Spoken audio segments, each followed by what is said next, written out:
أعوذ بالله من الشيطان الرجيم بسم الله الرحمن الرحيم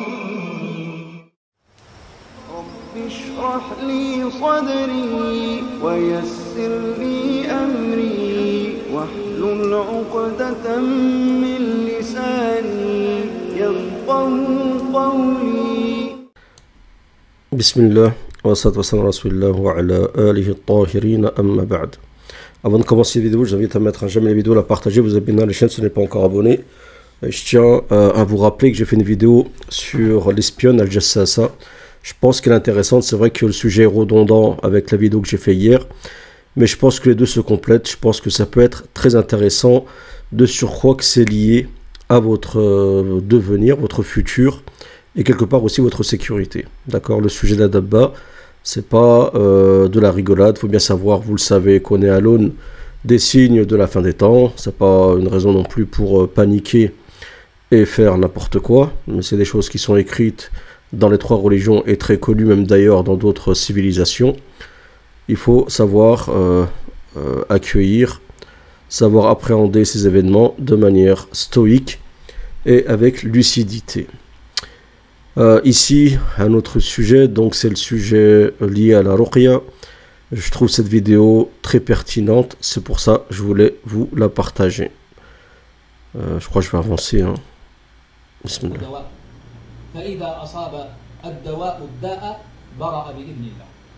Donc là ici, le hadith du prophète qui dit que il y a une médication, il y a un mal, il y a aussi son remède. Lorsque le remède rencontre la maladie, automatiquement, il y a la guérison par la permission d'Allah Azza wa Jal, ce qui montre l'importance des causes.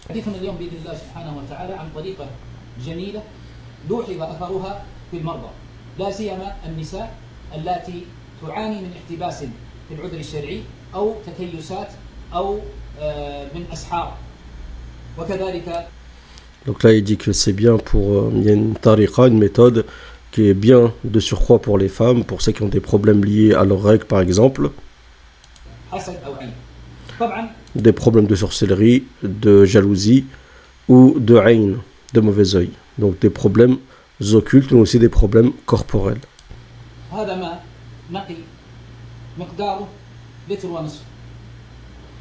Donc il vous faut une bouteille d'1,5 millilitre, d'1,5 litre d'eau de source. D'accord, n'importe quelle eau fait l'affaire.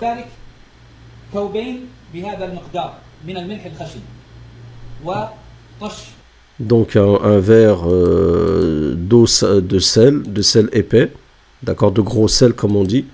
Personnellement, moi je vous conseille le sel que j'utilise dans mes cures, la cure du tiryaq, d'accord, c'est du sel de l'Himalaya comme celui-ci, d'accord. Bon, ça je m'en sers pour dans ma nourriture, hein, c'est le sel normal de table, mais c'est du sel d'Himalaya. Donc le sel d'Himalaya, c'est un sel qui est d'une pureté mieux que le sel blanc, que je vous conseille de surcroît lorsque le prophète a dit méfiez-vous des deux blancs, le sucre et le sel.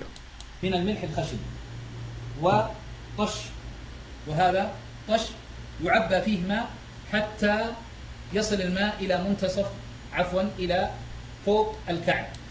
il faut donc une bassine et vous allez remplir cette bassine jusqu'au-dessus des chevilles, d'accord. La bassine, vous allez reposer vos pieds, posez vos pieds dessus, d'accord. Bon, c'est bien que ce soit de l'eau tiède, pas trop chaude et ni trop froide.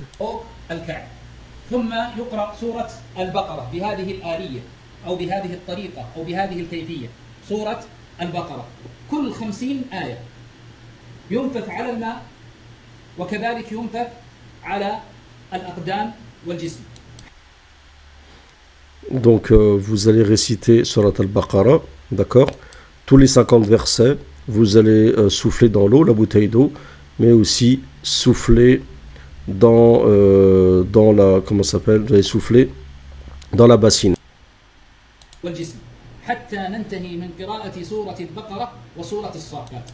Donc vous allez souffler aussi sur votre corps, donc sur la poitrine, comme ça, en baissant votre tête, et vous allez le faire, ce qui a récité la Surat Baqarah entière, et aussi Surat As-Saffat, qui est une sourate très efficace contre les shayatines, comme on l'a vu à plusieurs reprises.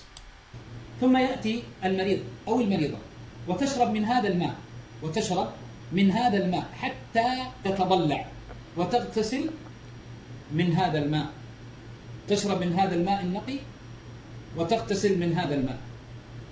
Donc ensuite elle fait quoi? La personne elle boit de l'eau jusqu'à qu'elle ait bien, elle boit une bonne quantité d'eau. Il ne faut pas tout boire parce que vous aurez besoin d'eau.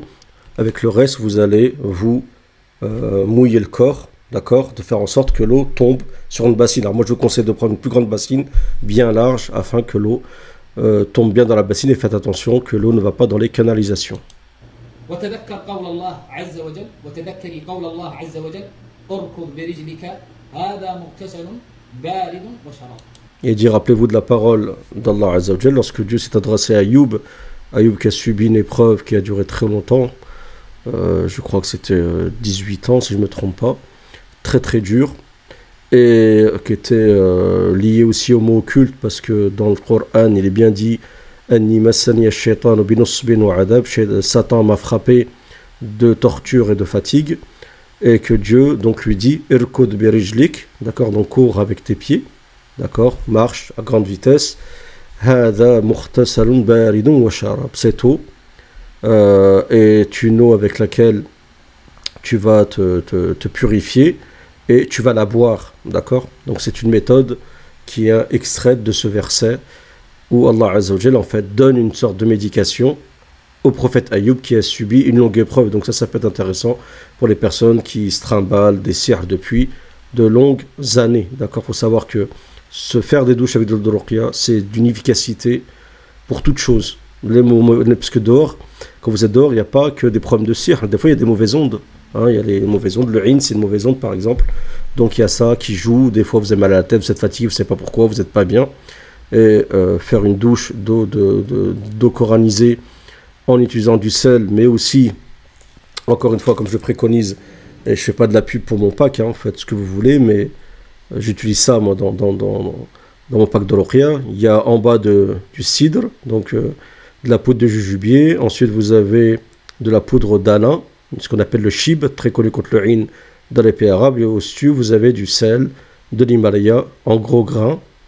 Ça, ce combo, mélangé à de l'eau pour faire des douches, est très efficace. Pas à boire, bien sûr, mais pour se doucher.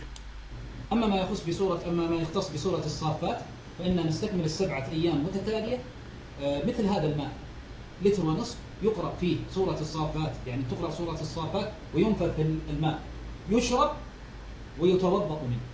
Ensuite, vous pouvez faire la même chose avec une autre bouteille d'1,5 litre juste après.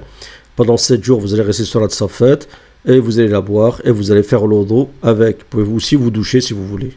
يشرب ويتوضأ منه. أسأل الله أن ينفعنا جميعا. هذا والله أعلى وأعلم ونصلي ونسلم على سيدنا. Alors donc il a donné cette tariqa, très intéressant, mais il oublie le sel. Donc le sel, normalement, vous le mettez dans... Vous pouvez mettre un peu de sel, vous ne pouvez pas mettre ce verre entier, ça fait beaucoup je trouve. Vous pouvez mettre du sel dans l'eau après avoir bu, bien bu, quand vous avez fini sur Al-Baqarah. Vous faites en sorte qu'il reste peut-être la moitié de la bouteille. Vous allez mettre du sel, il ne faut pas en mettre une grande quantité, peut-être 2 grosses cuillères de sel. Vous pouvez mettre de la poudre de jujube si vous en avez, c'est bien. Ce qu'on appelle cidre, en poudre c'est mieux.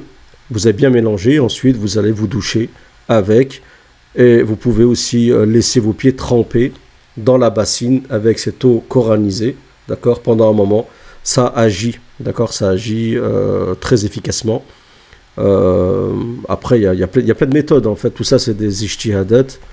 Il y a même des gens qui sont carrément, qui ont fait des sortes de baignoire, pas une vraie baignoire avec où l'eau va dans la canalisation, mais une sorte de piscine peut-être gonflable où tu mets de l'eau coranisée et les gens se sont mis à l'intérieur, vous restez à l'intérieur. Si vous restez un moment là-dedans, croyez-moi que ça agit. Les shayatin ne pourront pas supporter ceci, en espérant que cette vidéo vous aura plu. Salam à tous.